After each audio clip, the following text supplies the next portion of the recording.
Salam. Jemaat yang diberkati Tuhan, puji Tuhan bahwa kita boleh bertemu lagi. Tahun 2021 saya ada di sini. Dan waktu itu masih Covid. Izinkanlah saya perkenalkan diri sekali lagi. Pendeta Luciana Harian Japela, aslinya adalah pendeta dari Gereja Masih Injili Timor. Pasti nggak ada orang Timur di sini kan Bapak Ibu, karena ini gereja Batakaro. Kemudian saya jemaat GPB Menara Iman, dan atas kasih karunia saya sebagai Ketua Umum Yayasan Bertabur, dari kata benih bertumbuh menabur, 1 Tesalonika 5 ayat 16 sampai 18. Bersukacitalah senantiasa, tetaplah berdoa, mengucap syukur dalam segala hal. Jadinya benih bertumbuh menabur atau BBM. Bapak Ibu yang ada YouTube, boleh buka YouTube Yayasan Bertabur, ada banyak khotbah di situ. Bagi anak muda yang ada TikTok, silakan follow dengan TikTok Yayasan Bertabur. Hampir 150 khotbah singkat, dan juga ada Instagram. Pekabaran Injil di medsos seperti itu Bapak Ibu, dan kami berdomisili di Teluk Tomini A4 nomor 7, Kafling, Angkatan Laut Duren Sawit. Tadi ada Bapak Ibu tanya, Boru Harianja atau Nyonya Harianja? Manjua-jua. Ya, saya dengan Yayasan Bertabur ada beberapa anggota, saya perkenalkan dulu, silakan. Berdiri dari Bertabur, ada Harianja, saya juga ada, silakan. Harianjanya ada 3 di sini. Silakan berdiri Bapak Ibu dari Bertabur, jam 5 pagi nih kumpul di rumah Bapak Ibu. Silakan yang lain, Pak Harianja. Ya, Lopulalan silakan. Ya, inilah kami. Terima kasih.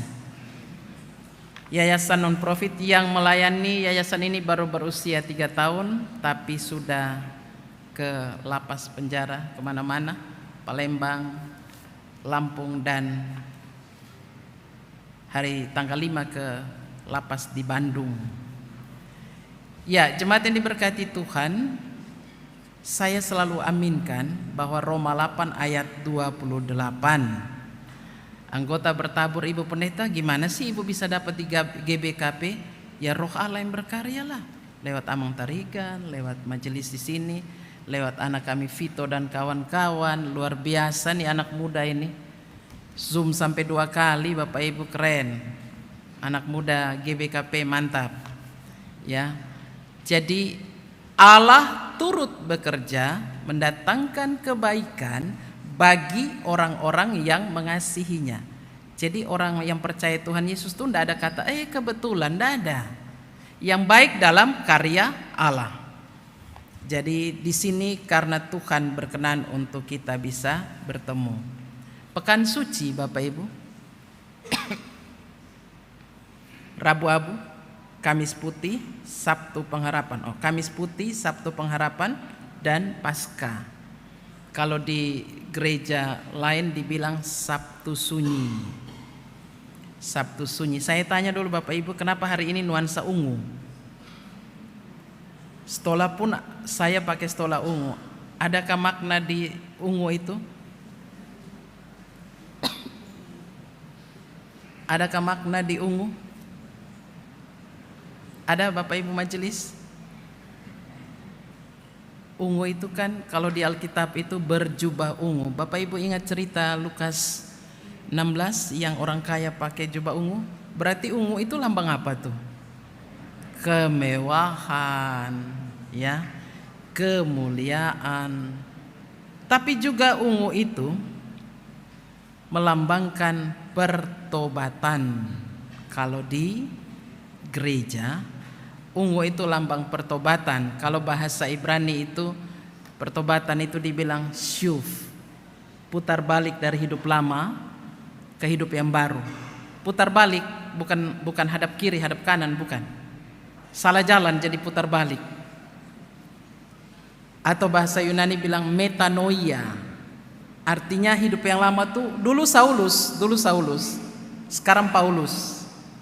Kisah Rasul 9. Jadi dulu hidup saya itu Saulus, sekarang saya Suf atau metanoia, artinya saya hidup yang baru. Jangan sampai Paskah itu berulang-ulang, Jumat Agung berulang-ulang, nanti jemaat bilang Tuhan Yesus tidak berubah, aku pun tidak berubah. Begitu ya. Jangan sampai nih umur udah opung-opung 75, kelakuan masih Saulus. Pas malaikat maut panggil, Saulus, ya nggak mendapat lah, nggak dapat kerajaan surga itu. Jadi pemahaman yang tidak teologis, kalau dibaptis pasti selamat, memang betul pasti selamat. Tapi apakah saudara dan saya mengkaryakan keselamatan itu? Kami di Yayasan Bertabur itu hanya satu program paling utama, yaitu mengajak orang baca Alkitab. Saya tanya dulu Bapak Ibu angkat tangan yang selesai baca Alkitab, Kejadian sampai Wahyu, tinggi. Nanti dapat kue. Ibu pendeta bawa cookies. Tinggi Bapak Ibu, tinggi. Enggak, jangan gini Bapak Ibu, jangan gini. Jangan gini. Karena kan majelis enggak angkat tangan nih, nanti bahaya. Tinggi Bapak Ibu. Ya. Oke, berarti terima kasih Bapak Ibu. Berarti Yayasan Bertabur harus masuk sini untuk sharing iman supaya semua GBKP bisa baca Alkitab. Kenapa harus baca Alkitab Bapak Ibu? Kenapa harus baca Alkitab? Karena itu perintah Tuhan Yesus, Matius 4 ayat 4, manusia hidup bukan dari roti saja, tapi dari setiap firman yang keluar dari mulut Allah. Yesus mengutip dari Ulangan 6. Jadi saya kalau di YouTube Bapak Ibu adik-adik bisa lihat, atau di TikTok, itu statement saya yang agak keras. Baca Alkitab sebelum mati, baca Alkitab sampai mati. Jangan nanti sudah mati baru taruh Alkitab di peti mati, itu salah. Orang mati nggak bisa bertobat Bapak Ibu. Jadi tolong GBKP kalau ada orang yang mati, orang meninggal, jangan taruh Alkitab di peti mati. Karena apalagi TB2 lagi. Mahal kan TB2? Nah, jangan taruh di peti mati karena orang mati tidak bisa bertobat. Ya, saudara, itu baru pendahuluan ya, belum khotbah itu. Kita di sini sukacita ya, padahal gereja lain tuh Sabtu Sunyi murung mukanya. Di sini saya masuk aja udah ada meja. Habis ini kita makan kan Bapak Ibu? Nah, biasanya orang tuh Paskah. Ini orang dalam ketakutan, kok ada makanan. Keren juga GBKP ini, sering-sering saya dapat jadwal. Ya, Bapak Ibu yang diberkati Tuhan, situasi pada Sabtu ini di Injil Yohanes 20 katakan, murid-murid berkumpul di dalam ruangan yang terkunci. Apa situasi mereka Bapak Ibu? Apa? Ketakutan, bukan seperti kita ketawa. Enggak ada. Kita ketawa karena Yesus sudah bangkit. Mereka ketakutan. Ketakutan karena apa? Jangan-jangan orang Yahudi akan datang dan ketok pintu nih. Kamu pengikutnya Yesus juga kan? Si provokator itu kan? Si penjahat itu kan? Jangan-jangan. Jadi mereka ketakutan. Nah, karena ketakutan itulah mereka menunggu-nunggu. Nah, ini yang namanya pengharapan. Pengharapan itu Bapak Ibu kalau bahasa asli, bahasa Ibrani bilang tikva. Tikva itu artinya dia menunggu sesuatu yang ada, bukan sesuatu yang tidak ada. Bukan menunggu hal yang belum ada. Tapi pengharapan itu artinya ada janji, kemudian dia tunggu janji itu. Bukti dari janji itu yang namanya tikva, bahasa Ibrani begitu. Ibrani 6 ayat 16 sampai 20 katakan pengharapan itu sauh yang kuat. Tahu Bapak Ibu sauh? Kapal itu kan cuman jangkar aja begitu, tapi dia bisa tahan badan dari kapal itu sehingga tidak terombang-ambing oleh angin. Ibrani 6 ayat 16 sampai 20. Pengharapan itu adalah sauh yang kuat. Nah, itu Sabtu pengharapan. Saya mundur sedikit ke Jumat Agung. Ada juga Tri Pekan Suci itu ada mulai dari Kamis Putih, tapi ada juga gereja yang merayakan Rabu Abu. Rabu Abu gereja Katolik, gereja Protestan mulai juga merayakan itu, memaknai itu Bapak Ibu. Rabu abu itu nanti pendeta akan jemaat masuk kemudian dikasih tanda abu. Di sini ada nggak begitu? Tidak. Oh. Tradisi Katolik, tapi beberapa gereja Protestan sudah mengambil itu. Rabu abu dasar teologisnya adalah kitab Kejadian 2 dan juga pengkhotbah bahwa manusia itu dari debu dan kembali kepada debu. Kitab Ester juga katakan itu. Sehingga Rabu abu itu mau katakan supaya persiapan sampai ke Jumat Agung, supaya manusia tahu diri bahwa hai abu-abu, ini yang di gereja ini semua abu ini Bapak Ibu. Hai abu-abu, jangan saling sombong terhadap abu yang lain. Biarpun kamu kaya, biarpun kamu sekolah tinggi, abu juga Bapak Ibu. Tadi malam saya pimpin ibadah penghiburan, punya jabatan. Tapi nanti hari ini ditanam, Bapak Ibu tahu, tukang kuburan itu akan injak-injak di rumah disaing-saing, petinya mahal. Sampai kuburan nanti orang yang kita tidak kenal akan injak-injak. Kenapa harus injak-injak Bapak Ibu? Supaya padat kan? Nah, pulanglah kau abu kau. Kan gitu kan? Jadi para abu jangan sombong di gereja, baik pendeta, baik majelis, jangan. Cuma abu. Sesama abu jangan saling mendahului. Abu-abu ini Bapak Ibu bisa juga mengatakan kepada Tuhan, di mana engkau? Doaku nggak jawab-jawab. Abu lo bisa protes sama yang menciptakan abu. Jadi ungu ini artinya bertobat. Ingat baik-baik Bapak Ibu. Tidak kebetulan Tuhan pilih saya di sini. Karena kalau pendeta yang itu tidak boleh ngomong seperti ini. Para abu bertobat sebelum jadi abu. Saya ulangi nih Bapak Ibu. Hai para abu, bertobatlah sebelum engkau dan saya menjadi abu. Tadi kan bahas tentang kematian. Manusia takut mati, ya manusiawi. Yesus bergumul sampai pecah pembuluh darah ketika di Lukas 22, Taman Getsemani. Taman Getsemani, 12 kali saya di Taman Getsemani atas kasih karunia. Di situ Yesus bergumul hanya sepelempar batu, murid-murid tidur. Artinya saudara, kemarin saya pimpin juga perjamuan orang sakit. Ya, Inang ini udah 3 bulan sakit. Dan saya katakan pada akhirnya masing-masing kita akan menghadap maut itu sendiri. Siapkah saudara? Sendiri. Mau sakit tidak sembuh sampai mati sendiri. Itu yang membuat Yesus takut dan gentar. Kematian itu tidak ada lagi sengat, tetapi kematian itu bagi manusia berdosa itu menakutkan. Makanya ibu-ibu rajin ke salon, rajin cari obat herbal supaya menahan kematian. Tahan juga mati juga Bapak Ibu. Karena upah dosa adalah maut. Masuk Kamis Putih. Kamis Putih itu di mana Yesus, Injil Yohanes, Yesus membasuh kaki para murid. Dia mengikat pinggang dengan kain. Nah, ikat pinggang itu lambang budak. Budak atau doulos. Sehingga Yesus memberi contoh pengosongan diri, atau selalu saya katakan dengan bahasa teologis kenosis. Filipi 2 ayat 5 sampai 7. Kenosis.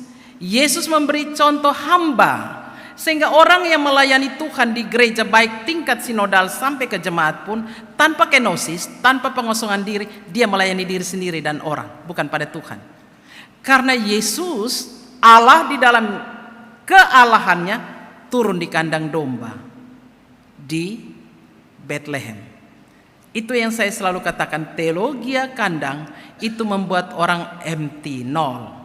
Melayani Tuhan jangan saudara bilang ada ini atau ini. Semakin saudara dihina, difitnah, dicela, semakin maju. Karena Matius 5 Yesus katakan, berbahagialah orang yang dihina atau difitnah karena namaku. Berbahagia itu kalau bahasa asli bilang diberkatilah. Jadi dalam pekabaran Injil semakin Anda dihina, difitnah, berarti semakin diberkati Anda dan keluarga. Maju terus, jangan takut. Karena itu harga yang dibayar untuk sebuah komitmen atau janji mengikut Yesus. Itu Kamis Putih, Jumat Agung. Jumat Agung saudara-saudara, disitulah Yesus katakan yang akan masuk khotbah kita, sudah genap atau sudah selesai. Bahasa Yunani bilang tetelestai, artinya lunas. Maka gereja mengaku mati turun ke dalam kerajaan maut, mati turun ke dalam kerajaan maut, bukan Yesus pingsan. Jadi saudara itu dan saya kalau percaya Tuhan Yesus itu harus utuh. Jangan percaya Tuhan Yesus setengah, nanti yang lain ke roh-roh orang mati. Nah itu namanya percaya setengah hati. Karena Yesus tidak pingsan saudara, Yesus itu mati, turun ke dalam kerajaan maut, pada hari yang ketiga bangkit pula dari antara orang mati. Sehingga orang yang percaya Tuhan Yesus, kematian itu hanya tidur yang sementara. Kematian tidak lagi menakutkan. Oleh sebab itu orang yang percaya Tuhan Yesus, dia akan prepare, dia akan siap-siap. Matius 24 ya. Matius 24 katakan, berjaga-jagalah kamu, karena kamu tidak tahu kapan waktunya. Orang yang berhikmat, orang yang takut Tuhan, dia akan siap-siap. Hidup ini karena ada 5 Bapak Ibu. Ada hidup, ada kematian, ada penghakiman. Pengkhotbah 12 ayat 14. Ada hidup yang kekal, Wahyu 22 ayat 8 dan Wahyu 22 ayat 5. Wahyu 21 ayat 8, Wahyu 22 ayat 15. Dan ada hidup yang kekal dan ada kematian yang kekal. Tahukah Anda ada kematian yang kekal? Tahu? Kalau kematian di sini ada pengharapan hidup sesudah kematian. Tapi kematian kekal tidak ada lagi pengharapan. Jangan coba-coba dapat di situ. Wahyu 22 ayat 12, tidak mendapat bagian dalam kerajaan Allah. Saudara yang diberkati Tuhan, itulah Jumat Agung. Sehingga ketika kita minum anggur dan makan roti, di situ kita tahu, untuk aku kata Tuhan yang berdosa, inikah engkau kasih nyawamu? Untuk aku kata Tuhan yang abu ini engkau kasih nyawamu? Makanya selalu saya katakan, jangankan makan minum saudara engkau khawatir, nyawa aja Tuhan Yesus kasih kok. Itu yang selalu saya katakan di yayasan kami, Jehovah Jireh. Jangan bicara uang. Pelayanan memang perlu uang, tapi uang bukan segala-galanya. Karena Allah adalah Jehovah Jireh. Nyawa saja dia kasih, terus apalagi yang Anda dan saya khawatir? Hanya satu yang kita bilang, terpujilah Allah karena kami dipilih. Saudara dan saya dipilih sejak dari dalam kandungan. Yeremia 1 ayat 5. Saudara yang diberkati Tuhan, kita masuk di khotbah. Itu tadi baru pengharapan, pendahuluan. Tadi kan ketawa, mulai serius, nah sekarang serius. Pengharapan itu yang tadi saya katakan, menginginkan segala sesuatu yang ada, dan di dalam pengharapan itu kita bertahan dan teguh, tidak tergoyah. Nah, saudara dan saya, gereja Tuhan ini hidup di dalam pengharapan. Sepanjang jalan pengharapan ini ada air mata, ada penderitaan, ada sakit penyakit, ada segala macam goncangan perkara yang kadang selesai, kadang tidak. Tapi pengharapan itu jangan pupus. Pengharapan itu jangan pernah hilang. Kata Rasul Paulus, orang kalau tidak ada pengharapan itu seperti hidup tapi mati. Sama kayak jam dinding itu saudara. Walaupun Bapak Ibu dan saya pakai jam yang mahal, tapi nggak ada baterainya, untuk apa? Itulah hidup orang yang percaya pada Tuhan Yesus. Dia hidup, tapi dia mati secara rohani. Nah jangan sampai kita seperti itu, karena Sabtu pengharapan. Kita mulai dari surat Roma saudara. Roma ini dikatakan, boleh multimedia PPT saya yang sederhana ini. Roma 6 katakan bahwa karena kasih karunialah kita ada.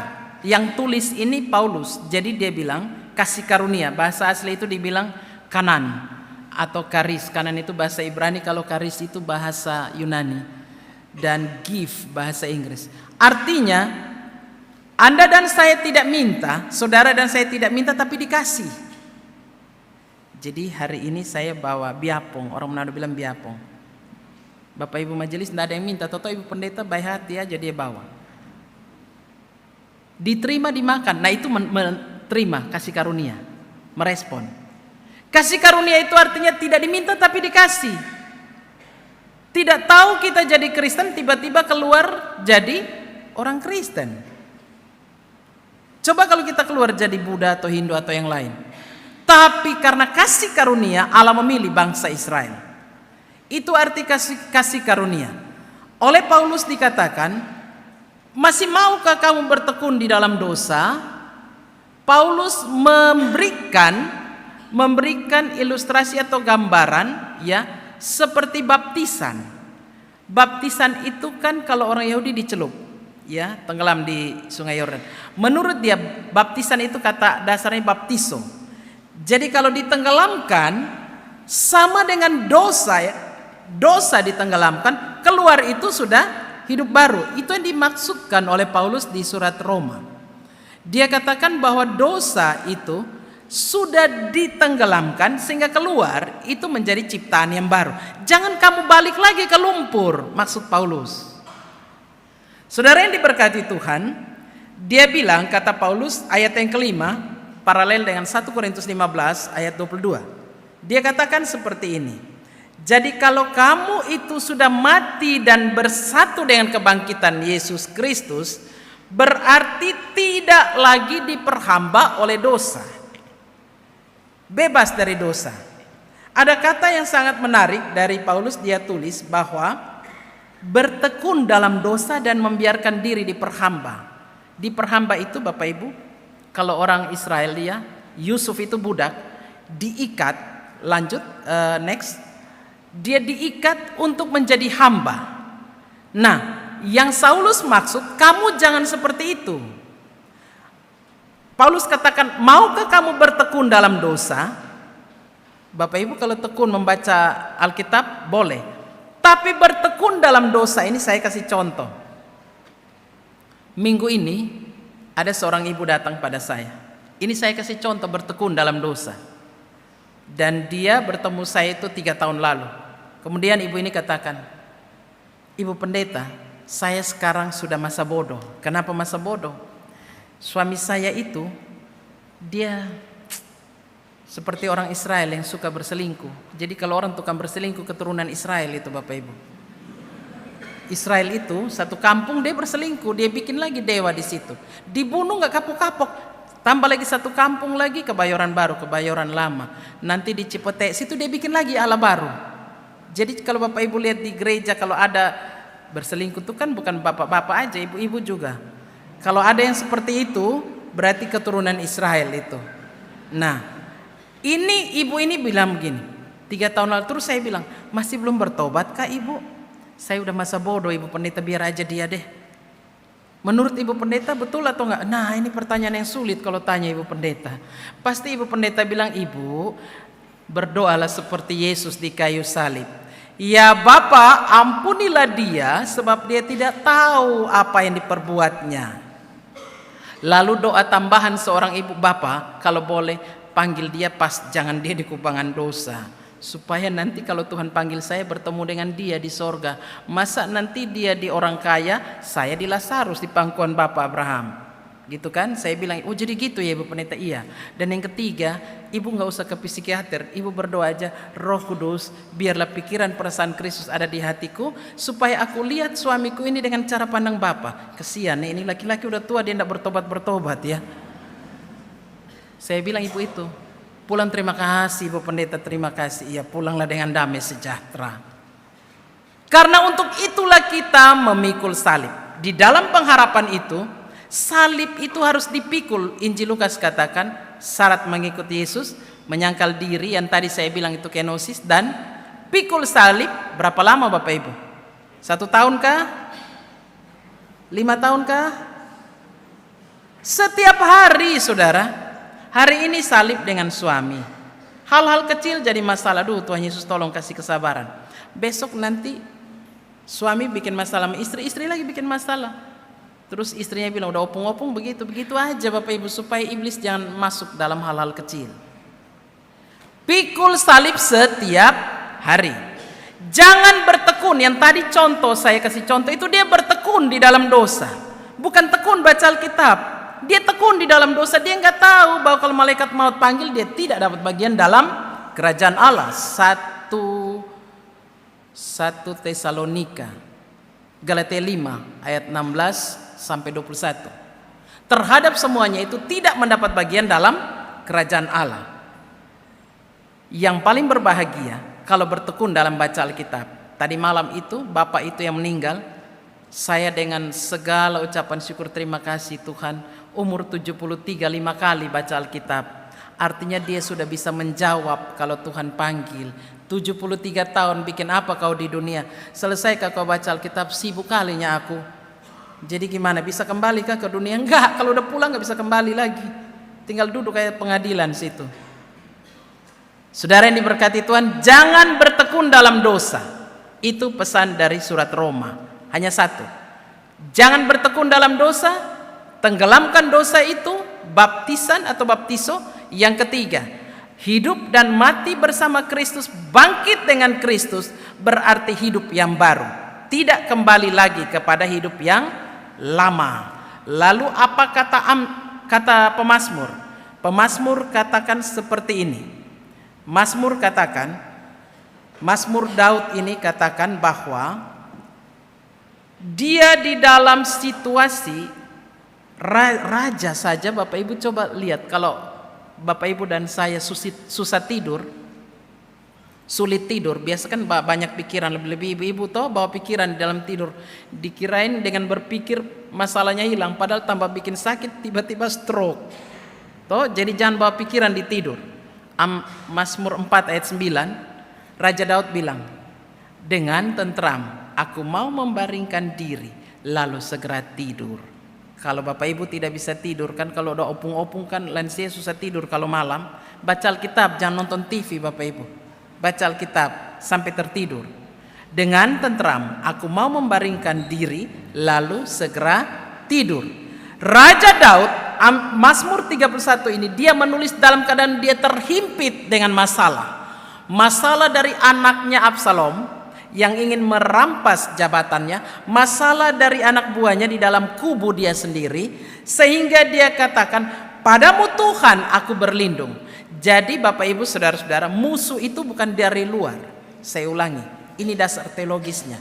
Musuh bukan dari luar. Hati-hati dengan orang yang duduk makan minum dengan kita.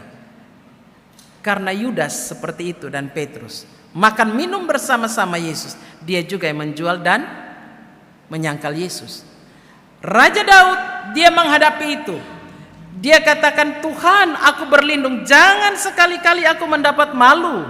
Karena Absalom ini membuat dia malu. Luputkanlah aku karena keadilanmu. Sendengkanlah telinga, artinya Tuhan tolong pasang kuping dong, pasang telinga, aku berteriak nih. Lalu dia bilang, jadilah gunung batuku. Saudara tahu arti gunung batu? Konteksnya di Israel itu memang kota bentengku, kubu pertahananku, gunung batu. Kenapa Daud bilang gunung batu? Sebab kalau ada musuh itu nggak bisa masuk. Ini mimbar ini dari kayu, tapi batu itu tampias. Kalau apa tampias ya, peluru atau apa panah tidak akan. Maka Tuhan itu adalah gunung batu. Larinya ke Tuhan, bukan di luar mimbar ini, bukan di luar batu. Makanya dia katakan kota bentengku, kubu pertahananku.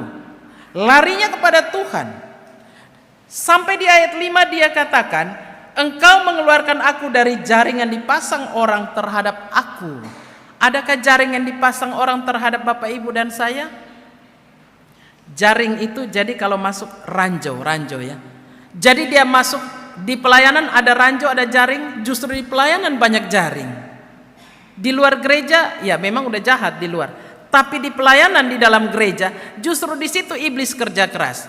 Gereja yang tekun berdoa, di situ si jahat semakin kerja keras untuk memporak-poranda persekutuan. Hati-hati Bapak Ibu, hati-hati. Saya selalu bilang Matius 16 ayat 23. Hati-hati kalau kita mau melayani pakai ini. Karena dengan akal inilah Petrus dan banyak orang ketika Minggu Palmarum itu, mereka katakan, Hosana, Hosana. Dia juga yang katakan, salibkan dia. Jadi hati-hati Bapak Ibu kalau di pelayanan pakai ini. Perlu akal.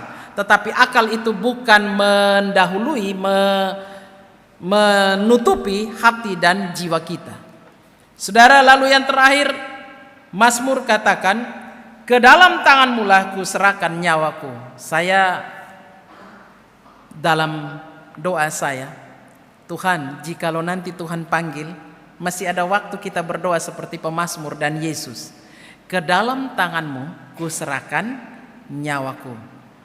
Kalau saya sebagai pendeta berdoa untuk jemaat atau orang yang sudah kritis, biasanya saya sebut nama baptis. Hamba serahkan tubuh, roh dan jiwanya di dalam tangan kasih-Mu. Jadilah kehendak Bapa atas permohonan kami. Nah, itulah pengakuan pemazmur, sehingga mazmur ini dikatakan mazmur tipologis Mesias. Artinya penggenapan Mazmur 31 ini digenapi di kayu salib. Yesus katakan, "Ya Bapa, ke dalam tanganmu kuserahkan nyawaku." Lukas 23, "Ya Bapa, ke dalam tanganku kuserahkan nyawaku." Dikatakan sebagai mazmur tipologis mesianis, penggenapan terhadap seluruh nubuat di dalam perjanjian lama. Kalau begitu, saudara yang diberkati Tuhan, apa yang perlu kita maknai di Sabtu Pengharapan ini? Biasanya ada tempat lain, gereja lain itu pasca subuh, karena Yesus bangkit subuh-subuh. Pagi-pagi benar. Siapa yang ke kubur paling awal, Bapak Ibu? Kalau kita hitung data nih, bisa kita pastikan di dalam gedung gereja ini yang paling banyak perempuan atau laki-laki, Bapak Ibu? Ya? Kenapa begitu? Kenapa perempuan yang paling banyak? Kenapa? Apakah bapak-bapak lagi kerja, orang udah pensiun kok? Karena penyaksi kebangkitan itu adalah perempuan. Lari pagi-pagi hari itu perempuan tuh gak ada takutnya loh. Betul juga kitab Kejadian, "Aku akan menjadikan seorang penolong." Yang lebih berani itu bukan karena pendeta perempuan, bukan. Tapi dasar teologisnya, perempuan pagi-pagi itu yang melihat ke kuburan, baru datang kasih tahu kepada murid Yohanes dan Petrus bahwa Yesus sudah bangkit. Makanya coba Bapak Ibu lihat aja, saya lama-lama saya benar juga, makanya di gereja tuh kalau ada bikin daftar hadir, mama-mama yang paling banyak. Padahal mama-mama repot dengan Maria di rumah, Marta dulu, habis Marta dia jadi Maria di gereja. Jadi kalau ada majelis yang Maria itu jangan dimarah-marahin lah, udah syukur dia melayani. Janganlah bapak-bapak marah-marahin para Maria itu, karena dia jadi Marta dulu di rumah. Dia jadi dayang-dayang dulu di rumah, baru di sini nanti dia pakai stola. Begitu kan mama-mama, termasuk mama yang ini juga sih. Ya, beberapa catatan penting. 1. Lewat perjamuan kudus, ya, Rabu Abu, Kamis Putih, Pekan Suci, dan Sabtu perjamuan kudus dan Sabtu Pengharapan, maka marilah kita melihat pada salib itu. 1. Seperti pemazmur katakan, Tuhan adalah gunung batuku, kubu pertahananku, tempat perlindungan dan keselamatanku. Mazmur 18 katakan, "Ya Tuhan, bukit batuku, kubu pertahananku, penyelamatku, Allahku gunung batuku, tempat aku berlindung, perisaiku, tanduk keselamatanku, kota bentengku." Apalagi yang mau dipikirkan, saudara? Lengkap itu Mazmur 18, Mazmur 31, lalu dibilang aman dalam tangan Tuhan. Apakah saudara dan saya bisa menghalau penderitaan dan pergumulan dengan kekhawatiranmu? Makanya Yesus bilang, apakah engkau bisa menambah umur hidupmu sehasta saja karena kekhawatiranmu? Kekhawatiran itu manusiawi, Bapak Ibu, tapi kekhawatiran yang berlebihan itu dosa. Saya ulangi, kekhawatiran itu manusiawi, tapi kekhawatiran yang berlebihan itu dosa. Karena Yesus selalu katakan, lihatlah burung di udara.